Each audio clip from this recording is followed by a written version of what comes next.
In 1994, a young Wall Street hotshot named Jeff Bezos was at a crossroads in his career. Continue amassing a small fortune or abandon it all to sell books.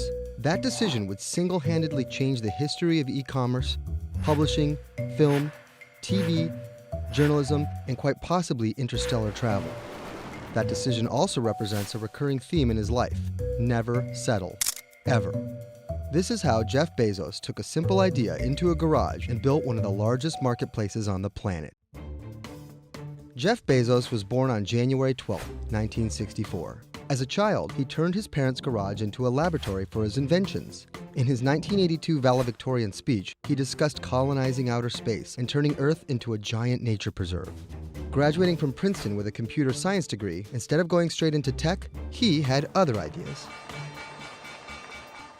You don't become a billionaire unless you have this insatiable desire to accrue wealth and power.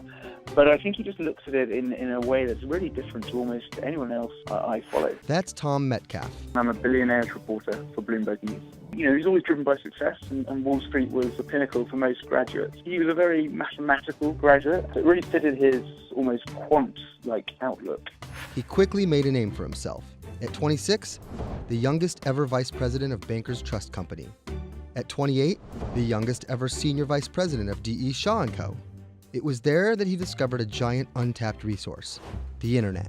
You've seen the internet grow by 2,300% a year. In all his time at a Wall Street firm, he's never seen such a growth opportunity.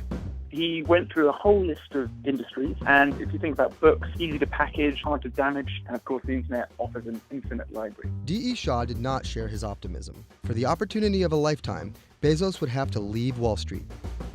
Whatever it is that you want to do, there's going to be risk in your life, and risk is a necessary component of progress. And he quite simply packed his stuff up, drove across the country, and the legend goes that while in the car, he was writing the business plans. Setting up shop in his garage in 1994, he incorporated his book company under the name Cadabra. It wasn't great when a lawyer misheard it as cadaver. He ultimately landed on Amazon for a couple of reasons. Firstly, the name began with A. It was likely to be on top of any alphabet or web search. He kind of liked the fact it kind of tied in with the world's largest river. And he certainly had plans to make Amazon the world's largest company. Launching in July 1995, a bell was installed to ring every time a book was sold. In its first month, Amazon sold to people in all 50 states and 45 different countries. The bell was gone in weeks. All their expectations were smashed. They thought they'd maybe sell dozens of books the first week. It was in fact hundreds and thousands. And of course today, millions. By September 1995, Amazon processed $20,000 in monthly sales.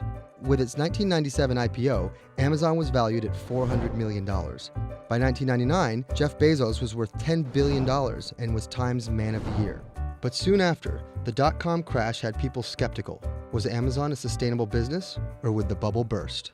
I think anyone who's met Bezos knows he's extraordinarily charismatic and very convincing. In terms of the long-term vision, he had it mapped out for decades. Whatever happened in the short term, he wasn't going to change that plan. And I think he conveyed that pretty well to his stockholders. With the crash eliminating many competitors, Amazon strengthened its grip on the market and expanded beyond books.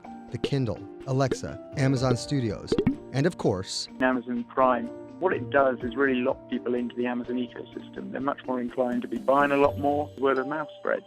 And that has been the biggest driver of Amazon's incredible revenue growth. Yet historically, Amazon has seen modest annual profits.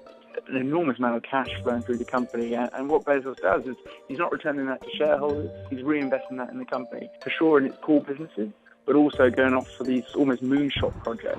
My vision for Blue Origin is millions of people living and working in space. This is such a game changer. Amazon to buy Whole Foods. Jeff Bezos is now the richest person in the world. $250 million for the storied Washington Post. His acquisition of the Washington Post not only raised eyebrows, but put him at odds with another well-known billionaire. He bought the Washington Post to have political influence. If I become president, oh, do they have problems. They're going to have such problems. Bezos and Trump are probably as different as two entrepreneurs can get. Trump is pretty reactionary, kind of emotional, whereas Bezos normally doesn't really respond. So once he did suggest he'd be willing to send Donald Trump into space. And I have a rocket company, so the capability is there. Few businessmen choose to make an enemy of a president. But having built an empire out of a garage, Jeff Bezos has proven capable of handling any adversary, especially complacency.